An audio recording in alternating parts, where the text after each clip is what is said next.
Sir Anbumani Ramadoss இடையே மோதல். உனக்கு வேணா நீ கட்சியை விட்டு விலகிக்கோ. நான் ஆரம்பிச்ச கட்சி நான் சொன்ன மாதிரி தான் நடக்கும். அப்பாவுக்கும் மகனுக்குமே கிட்டத்தட்ட ஒரு ஆரம்பத்திலேருந்தே கிட்டத்தட்ட தலைவர் ஆனதுலேருந்தே அவர் என்ன நினைக்கிறாரு, அன்புமணி நம்மளை இன்டர்ஃபியர் பண்ணக்கூடாது, எனக்குன்னு கொடுத்தீங்கல்ல பொறுப்பு, நான் முடிவு எடுத்துக்கிறேன் அப்படிங்கிற மாதிரி ஒரு ராமதாஸுக்கு வந்து பிஜேபி கூட்டணியை அவர் விரும்பவே இல்லை. கிட்டத்தட்ட பாட்டாளி மக்கள் கட்சி வந்து இன்னைக்கு இரண்டாக போகக்கூடிய சூழ்நிலை வந்து இவர் வந்து கட்சியில சேர்ந்து 4 மாசம் தான் ஆகுது, அதுக்குள்ள எப்படி நீங்க நியமிக்கலாம்? முகுந்தன் வந்து மூத்த மகள் ஸ்ரீகாந்தியோடைய மகன். அவர் முகுந்தன் வந்து பேரன் தான், அவர் வேற யாரும் இல்லை.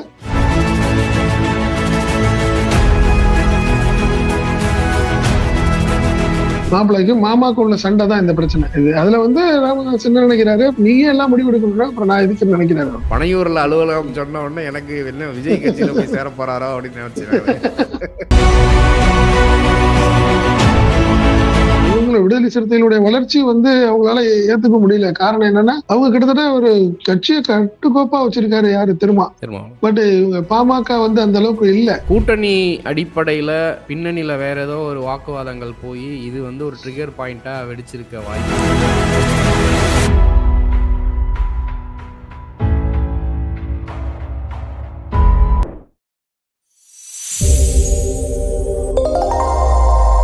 ஈத்தமிழ் நியூஸ் நேயர்களுக்கு வணக்கம். இன்றைக்கு நம்மளோட அரசியல் பேசுவதற்காக ஈத்தமிழ் நியூஸின் தலைமை ஆசிரியர் செந்தில் அவர்கள் இணைந்திருக்கிறார். சார் வணக்கம். வணக்கம் சந்திரே. வணக்கம் சார். அன்புமணி ராமதாஸ் இடையே மோதல்.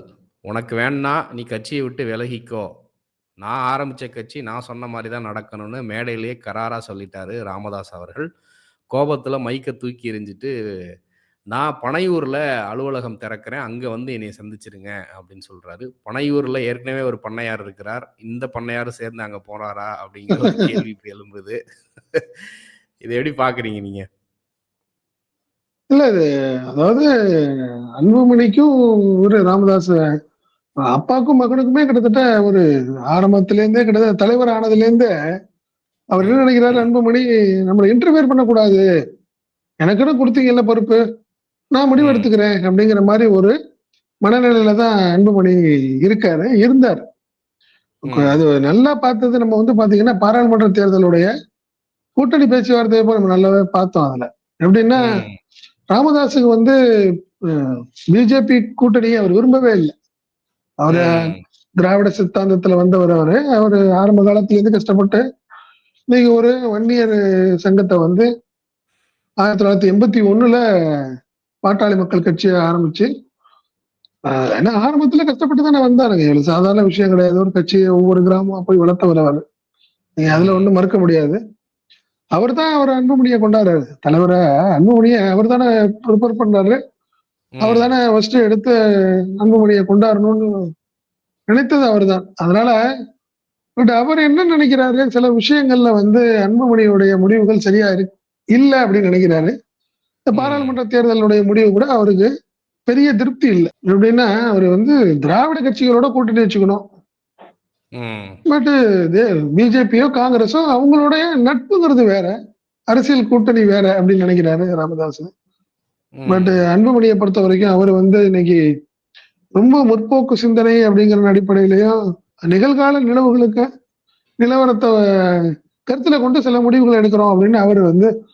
பட் அவங்க வந்து போன இந்த பாராளுமன்ற தேர்தலப்பயே பாத்தீங்கன்னா, நைட்டா அவரை அதிகாலை 3 மணி 2 மணிக்குள்ள பிடிச்சாங்க.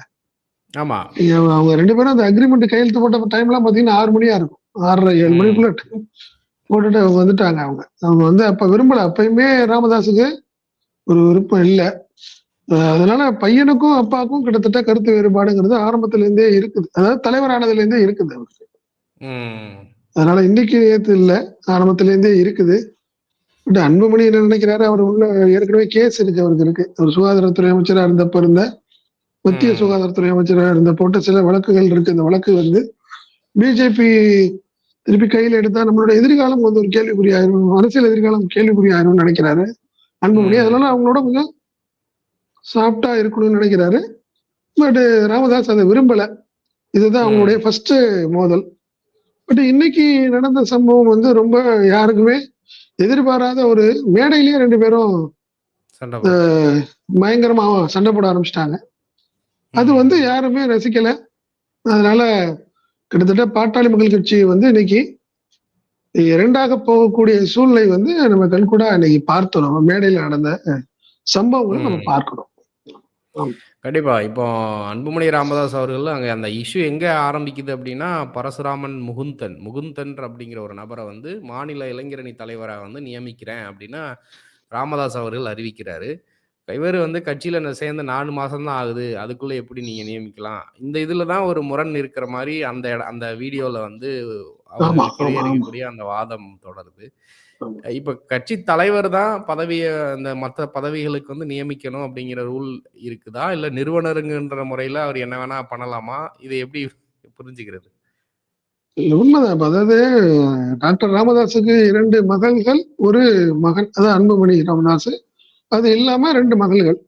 முகுந்தன் ஓகே. வந்து மூத்த மகள் ஸ்ரீகாந்தியோடைய மகன் அவர். முகுந்தன் வந்து பேரன் தான் அவர். வேற யாரும் இல்ல. ஓ!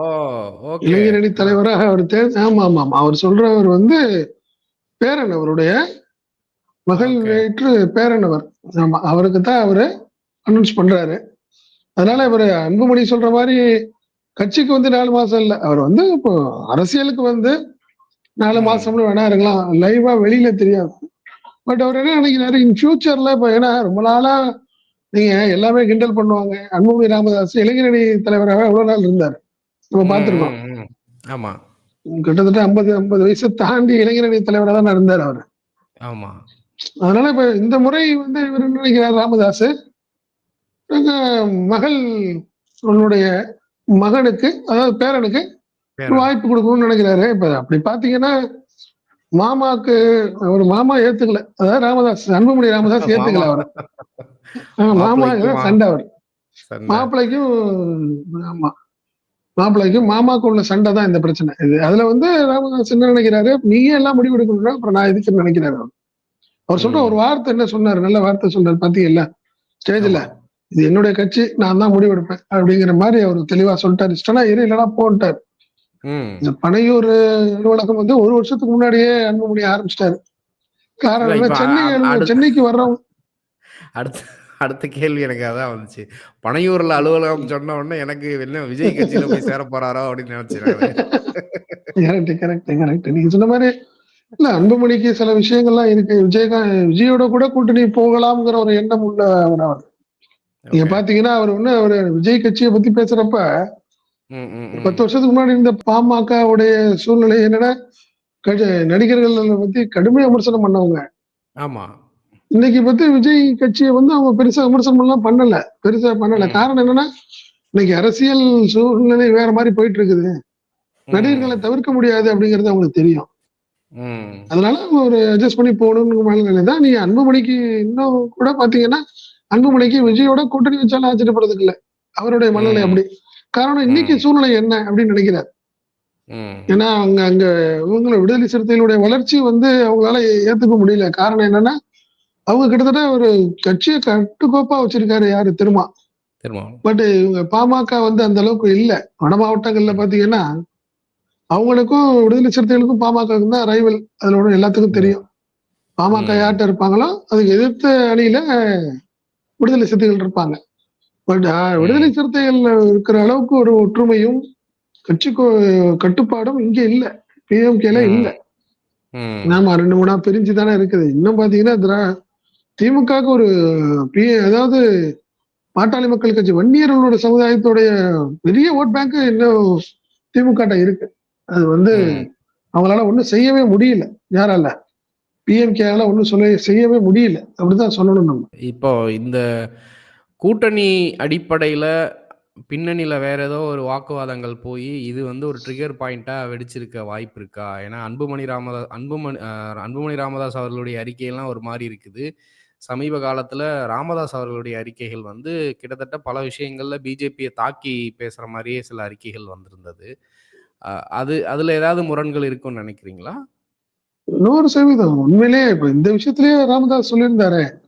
நீங்க வந்து அமித்ஷா வந்து விமர்சனம் பண்ணியிருக்க கூடாது. அந்த வார்த்தைகள் அம்பேத்கரை ம். தவிர்த்து அரசியலே கிடையாது. ம். அப்படிங்கிற மாதிரி ஒரு வார்த்தையை சொல்லியிருந்தார். யார்? ராமதாஸ் ம். சொல்லியிருந்தார். ம். அது தவறான ஒரு வார்த்தை. அதை யூஸ் பண்ணியிருக்க கூடாது அப்படின்ற மாதிரியே உடனே ரியாக்ட் பண்ணிட்டாரு ராமதாஸ். யாரு? டாக்டர் ம். ராமதாஸ் பண்ணாரு. அதனால நீங்க வந்து இப்பயுமே அவருக்கு வந்து பாஜக கூட்டணிங்கிறத வந்து ராமதாஸ் விரும்பல. இப்ப வரைக்குமே விரும்பல. ம். அவரு கண்டிப்பா நம்ம இந்த 2026 தேர்தல்ல வேற எங்கேயாவது கூட்டணி வைக்கலாம் அப்படிங்கிறது தான் அவருடைய எண்ணம். ஒண்ணு, கடைசி வரைக்கும் பாராளுமன்ற தேர்தல்ல அதிமுகவோட தான் பேச்சுவார்த்தை நடத்திக்கிட்டு இருந்தது. ம். ராமதாஸ வந்து ராமதாஸ போய் சி.வி. சண்முகம் போய் பார்த்து பேசிலாம் முடிச்சு ஃபைனல் ஆயிடுச்சு. ம். பட் கடைசி நேரத்துல அன்புமணி மாத்திட்டாரு. அதை பிஎம்கே வந்து டக்குனு பிஜேபி சைடு இழுத்துட்டாரு, தள்ளி ம். விட்டாரு அந்த சைடு. அப்படிதான் சொல்லணும் நம்ம. பட் இந்த தேர்தல்லையும் அதிமுகவோட போறதுக்கு தான் விரும்புறாரு. ஏன்னா நீங்க திமுகக்கும் பிஎம்கேக்கும் இப்ப போறதுக்கான வாய்ப்புகள் இல்ல. என்ன காரணம்னா, நீ முதல்வர் வந்து கடுமையா விமர்சனம் பண்ணிட்டாரு. அவருக்கு வேலை இல்ல, ஆமா. அவர் தான் சொல்லிட்டாரு பாருங்க, ஒரு வார்த்தை சொல்லிட்டாரு. ம். அதனால வந்து இனிமே வந்து பிஎம்கேயும் டிஎம்கேயும் போறதுக்கு வாய்ப்பு இல்ல. இன்னொன்னு, விடுதலை சிறுத்தைகள் வந்து அங்க இருக்கிறாங்க. நீங்க விசிகா ஆமா. இருக்கிற இடத்துல பாமக போறதுக்கு வாய்ப்பு இல்ல. அதனால அவர் என்ன நினைக்கிறார், ராமதாஸ் நினைக்கிறாரு, ஏடிஎம்கேயோட போகலாம் அப்படிங்கிறது அவருடைய விருப்பம். ஆனா ம். அன்புமணி அதை ஒரு முட்டுக்கட்டை போட்டுட்டே இருக்கிறாரு. அவர் வந்து ம். போனது போயிட்டோம் பிஜேபி கூட்டணியில, அதனால இந்த முறை பிஜேபி கூட்டணியிலேயே நம்ம இருந்துருவோம், ம். டிராவல் பண்ணிடுவோங்கிற மாதிரி அவருடைய எண்ணம். இதனால அப்பா பையன் 2 பேருக்கும் உள்ள கருத்து வேறுபாடு தொடர்ந்து ஓடிக்கிட்டே இருக்கு. ம். இன்னைக்கு அது வந்து வெளிப்படையா சொல்லிட்டாரு. பனையூர் ம். ஆபீஸ பத்தி சொன்னாரு அன்புமணி. கிட்டத்தட்ட 1 வருஷத்துக்கு முன்னாடியே ஆரம்பிச்சிட்டாங்க. அது எதுக்காக பண்ணாங்கன்னா, சென்னை வர்ற பிஎம்கே எம்எல்ஏஸ் எல்லாமே நம்மளுக்கு ஒரு ம். சென்னை ஆபீஸ் வேணும் அப்படின்னு கேட்டாங்க. என்ன எம்எல்ஏ எல்லாம் இருக்கிறாங்க, எங்க போறது, நம்ம எதுக்கு எடுத்தாலும் தைலாபுரம் போக முடியாது, விழுப்புரம் போக முடியாது. ஸோ ம். சென்னை வர்றப்போ நீங்க வந்து அங்க தலைவர், அதாவது அன்புமணிக்காக ஒரு ஆபீஸ் இங்க போடணும்னு சொல்லி தான் அவங்களுக்கு ராமதாஸும் ஒப்புதலோட தான் அந்த ஆபீஸ் ஆரம்பிச்சாங்க. பட் இன்னைக்கு அவர் ம். ஓப்பனா பேசிட்டாரு, எனக்கு பனையூர்ல ஒரு ஆபீஸ் இருக்கு, ஏதாவது ஒன்னாலும் என்னை வந்து பாருங்கன்னு சொன்னதோடு இல்லாம அவருடைய போன் நம்பரையும் டிக்ளேர் பண்ணிட்டாரு. யாரு? ம். ம். அன்புமணி ராமதாஸ் வந்து எல்லாத்துக்கும் நேரா சொன்னாரு. இல்ல அந்த அதனால அந்த சரியான மீட்டிங்லே மோதல். அந்த மீட்டிங்க்குள்ளயே பார்த்தீங்கன்னா, ராமதாஸ் அவர்கள் வந்து, "நான் ஆரம்பிச்ச கட்சி என் பேச்ச கேட்கணும். கேட்கலனா" அப்படின்னு ஒரு பாஸ் விடுறாரு. கூட்டத்துல இருந்து ஒரு சவுண்ட் வருது, "கட்சிய விட்டு விலகிக்கோ" அப்படின்னு ஒரு சவுண்ட் வருது. அது அப்ப கட்சிக்குள்ளேயும் அன்புமணி மீது அதிருப்திகள் இருக்கிறதா? அப்படிங்கிற ஒரு கேள்வியும் வருது. அத எப்படி பார்க்குறீங்க? 100% நீங்க இப்போ வெளியில நீங்க கேட்டீங்கன்னா, அந்த பாட்டாளி மக்கள் கட்சிங்கிறது யாருன்னா ராமதாஸ் தான் ஆணி வேர். அதுல ஒண்ணும் மாற்றம் கிடையாது. ம். ம். ஆமா. நீங்க அவரு ஆரம்பிச்ச கட்சி தான். அவரு பட்டு கஷ்டப்பட்டு தான் இன்னைக்கு அவர் தானங்க பையன். அதாவது ஒரு விஷயம், 1981ல பாட்டாளி மக்கள் கட்சி ஆரம்பிக்கப்பட்ட போது ஒரு வார்த்தை என்ன சொன்னாருன்னா, நானும் எனது குடும்பத்தாரும் அரசியலுக்கு வரமாட்டாங்க, இந்த கட்சியை சார்ந்து நாங்க வரமாட்டோம். அப்படி வந்தா ம். நடு ரோட்ல வச்சு என்னைய சவுக்கடி கொடுங்கன்னு சொன்னாரு. இந்த இடத்துல ஒரு சவுக்கடி வருது. நம்ம 2 நாளா சவுக்கடிங்கிற வார்த்தை ஓடிட்டே இருக்கு நம்மளுக்கு. என்ன? இல்ல இன்னைக்கு சவுக்க காணோம். அதனால அப்படி சொன்னாரு. இன்னைக்கு சவுக்க காலையில சவுக்கடி இல்ல. டயர்டு தானே. டயர்டு இருக்குல்ல, அடி வாங்கினதுல. அதனால அப்படின்ட்டு ம். அந்த மாதிரி சொன்னாரு அத. ராமதாஸ் சொன்னாரு. பட் ஆனா காலப்போக்குல வேற வழி இல்லாம அன்புமணிய வந்து இளைஞரணி கொண்டு வந்தாங்க. இப்போ தலைவராக்கிட்டாங்க. அதுல மாற்றம் இல்ல. ம். ஸோ அந்த வகையில பார்க்கிறப்போ, ராமதாஸுடைய பிரியம் வந்து தன்னுடைய பேரன் முகுந்தனை கொண்டாடணும்னு நினைக்கிறாரு அவரு. ஓகே. பட் இவரு என்ன ஸோ இதுல நினைக்கிறாரு, வந்தா ஆ, ஆ. அவர் வந்தாருன்னா நம்மளுக்கு நம்ம அவர் சொன்னது கேட்க மாட்டாரு. ஏன்னா ஃபேமிலில உள்ள ஒருத்தர் அவருக்கு நீ என்ன சொல்றதுன்னு கேட்கறதுங்கிற மாதிரி ஆயிடும்ல. நீங்க மாமாவா ம். இருக்கலாம். ஒரு ம். தலைவருங்கிறது வந்து பெருசா அவரால அதிகாரம் பண்ண முடியாதுன்னு நினைக்கிறாரு ராமதாஸ். இளைஞர் ம். அணிங்கிறது ஒரு பவர்ஃபுல். இளைஞர் அணி ஆமா. அங்க போயிடுச்சுன்னா அவன் கையை விட்டு போயிடும் கட்சி அப்படின்னு பயப்படுறாரு அன்புமணி ம். ராமதாஸ். அதுதான் அவங்களுக்குள்ள உள்ள ஒரு டிஃபரன்ஸ் ஆஃப் ஒப்பீனியனுக்கு காரணமே அதுதான். வேற ஏன்னா ஒருத்தர்னா அவங்க யாரா இருந்தாலும் அதிகாரப்படுத்தலாம். பட் ம். ஃபேமிலிலேயே உள்ள ஒருத்தர் பொறுப்புல இருந்தாருன்னா அவர் அதிகாரப்படுத்த முடியாதுல்ல. அதான் ம். பிரச்சனையே அவங்களுக்குள்ள. கண்டிப்பா. இவருமே இளைஞரிலிருந்து வந்தவர் தானே! ஆமா. ம். உண்மைதான். அதான் சொல்றேன். அவரே இளைஞர் அணிக்கு கொண்டாந்தது ராமதாஸ் தானே கொண்டாந்தாரு. நம்ம ம். கடுமையான விமர்சனத்தையும் பெரிய லெவல்ல அசிங்கமா இருந்தது. அதனாலதான் இப்ப நீங்க வேல்முருகன்லாம் வந்தது அதுக்கு தானே வந்தாங்க. வெளியே வந்ததுக்கெல்லாம். ம். ம். வேல்முருகன்லாம் பிஎம்கேல இருந்தவரு. குடும்ப ம். கட்சியா போயிட்டு இருக்குது. பாட்டாளி மக்கள் ம். கட்சி அப்படிங்கிற ஒரு அதிருப்தியில தானே வெளியே போனாங்க. தீரன் ம். போனாரு தனியா, வெளியே வந்தாரு. தீரன் வந்தாரு. இப்படி ம். கட்சிகள்ல வந்து பிஎம்கே வந்து அப்போ கடுமையான விமர்சனத்துக்கு ஆட்படுத்தப்பட்டாரு ராமதாஸ். அது ம். சமாளிக்கிறதே ஒரு 2, 3 வருஷம் ஆச்சு அவருக்கு. அவரால சமாளிக்க முடியாத ஒரு சூழ்நிலை வந்தது. அப்புறம் நியாயப்படுத்தினாரு. நீங்க ம். அன்புமணி வந்தப்பதான் குருக்கு பாதிப்பே வந்தது. ம். நீங்க அவர் செல்ல பிள்ளையா இருந்தாரு குரு. நீங்க அன்புமணிய கொண்டாடுறப்பதான் குருக்கும் அன்புமணிக்கும் பிரச்சனையே வந்தது. நீங்க அப்படி ம். பாத்தீங்கன்னா பாட்டாளி மக்கள் கட்சியில அன்புமணி வந்ததுக்கு அப்புறம் இந்த செல்வாக்கு பிரச்சனைகள், அதே மாதிரி பாட்டாளி மக்கள் கட்சிக்கான ஓட் பேங்க் குறைஞ்சது. எல்லாத்துக்கும் ஒரு காரணம் அன்புமணி. அப்படிதான் நீங்க என்னைக்குமே ம். பாட்டாளி மக்கள் கட்சியில உள்ளவங்க சொல்றாங்க. என்ன காரணம்? அவருக்கு முக்கியத்துவம் கொடுக்க அடுத்தடுத்தவங்க இருந்தவங்க எல்லாமே வெளியே போனதுக்கு காரணமே அன்புமணி தானே. ம். இப்ப அன்புமணி என்ன நினைக்கிறாரு? வேற ஒருத்தர் வரக்கூடாது நினைக்கிறாரு. நம்ம குடும்பத்துல ஒருத்தர் வரக்கூடாதுன்னு நினைக்கிறது வந்து தவறு அப்படிங்கிறது தான் இன்னைக்கு பாட்டாளி மக்கள் கட்சி நிர்வாகிகளுடைய ஒரு எண்ணமா இருக்கு. ம். கண்டிப்பா. ஆமா, ஆமா. இப்போ கூட்டணி அப்படின்னு வர்றப்ப ஏடிஎம்கே, பாமக, த தாவேகா அப்படிங்கிற ஒரு வாய்ப்பு இருக்கு. இப்ப அதுக்கு தான் இப்போ சூழ்நிலைகள் வந்து கணிஞ்சுகிட்டு இருக்கிறதாக சொல்றாங்க. எப்படி வந்து இவரு அ அ அர்ஜுன் ரெட்டி இருக்காரு இல்லையா? நம்ம விசிகால ம். இருந்து நீக்கப்பட்டவரு. அவரு ஆமா, ஆமா. வந்து அது எப்படியாவது விசிகாவ திமுக கட்சியில கூட்டணியிலேருந்து பிரிச்சு கொண்டு வந்துரணும் அப்படின்னு ஒரு அசைன்மென்ட் பிஜேபி தரப்புல இருந்து அவருக்கு குடுக்கப்பட்டதாக சொல்றாங்க. அது ஃபெயிலியர் ஆனதுனால தான் அவர் மேல ரைடே விட்டாங்க அப்படிங்கிற மாரி சொல்றாங்க. இப்போ அன்புமணிக்கும் கூட்டணிக்குள்ள வரல அப்படின்னா, நான் வந்து கேஸ இது பண்ணுவேன். அதனால தான் அவர் பிஜேபியோடயே ஒண்டிக்கிட்டு இருக்கிறாரு. ஆனா ராமதாஸுக்கு அது விருப்பம் இல்ல அப்படிங்கிற மாரி இப்போ இது எல்லாமே எக்ஸ்போஸ் ஆகுற மாரி தெரிய வருது. இந்த கோணத்துல இத பார்க்கலாமா? கண்டிப்பா. நீங்க ஆட்டோமேட்டிக்கா இப்போ இதுக்கு ஏதாவது ஒரு முடிவு ஆயிடும். இப்ப நீங்க முகுந்தன் தான் இளைஞரணி தலைவர்ன்னு சொல்லிட்டாரு ராமதாஸ். இனிமே ம். அவர் அதுலேருந்து பேக் அடிக்கிறதுக்கு வாய்ப்பு இல்ல. ஏன்னா போனா என்ன காரணம்னா, அவர் தான் நிறுவன தலைவர். அதனால நீங்க அதுல வந்து நிறுவனர் அவர் தான். சோ அதுல அவர் காம்ப்ரமைஸ் ஆக வேண்டியது அன்புமணி தான். நீ போய் ம். அப்பாட்ட போய் சமாதானம் ஆக வேண்டிய கட்டத்துல இல்லன்னா, ஒரு தனியா கட்சி ஆரம்பிக்க வேண்டிய கட்டாயத்துக்கும் வந்துரும் அவருக்கு. வேற வழி ம். இல்ல. அந்த ஒரு சூழ்நிலை வந்துரும். அப்படி வர்றதுனால இப்போ சூழ்நிலை என்னன்னா, ராமதாஸுடைய எண்ணம் அதிமுக தான். ம். அப்படிதான் இன்னைக்கு வரைக்கும் அவர் நினைச்சிட்டு இருக்காரு. கண்டிப்பா இன்னொன்னு என்னன்னா, சட்டமன்ற தேர்தல்ல இன்னும் நம்மளுக்கான வாக்குகள் இன்னும் சரிஞ்சிரும். பிஜேபியோட போனா, அதுல ம். வேண்டாம் அப்படிங்கிறது தான் இவரு ராமதாஸுடைய கணிப்பும் இருக்கு. ஆனா, ம். அதுல விட்டு குடுக்காம இருக்கிறாரு அன்புமணி. அதனால ம். அவங்களுக்குள்ள இந்த பிரச்சனைகள் ஓடிக்கிட்டே இருக்கு. ஆனால் எனக்கு தெரிஞ்ச பொறுத்தவரைக்கும் அதிமுக, பிஜேபி கண்டிப்பா இருக்கும் அப்படின்னு தான் நான் நினைக்கிறேன். ஏன்னா, எடப்பாடி திடீர்னு சைலண்ட் மூடுக்கு ஆயிட்டாரு பிஜேபி ம். விஷயத்துல. ஆமா.